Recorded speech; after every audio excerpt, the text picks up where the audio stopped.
لیکن جھوٹا جو ہے نا وہ پہلے کہتے ہیں جی آپ میری بات تو خیر نہیں مانیں گے، اس لیے انہوں نے بھی کہا کہ بچہ نا آپ بغیر یقین تو نہیں کریں گے لیکن ہم سچ کہیں گے۔ ہم یوسف علیہ السلام کو ہم نے بٹھایا اپنے سامان کے ساتھ، ہم شکار میں غافل ہو گئے اور بھیڑیا آ کے حضرت یوسف کو کھا گیا۔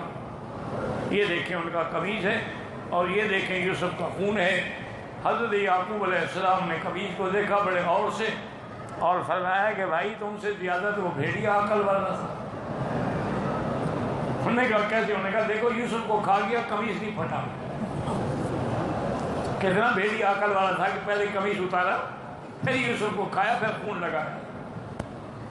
فصبر جمیل، میں صبر کروں گا، اور صرف صبر نہیں، صبر جمیل، کہ کبھی تمہیں تانا بھی نہیں دوں گا کہ کیا کیا تم نے۔ اور واللہ المستعان علی ما تصفون، اور میرا اللہ میرا مددگار ہے، جو تم کہہ رہے ہو نا، میرا اللہ میری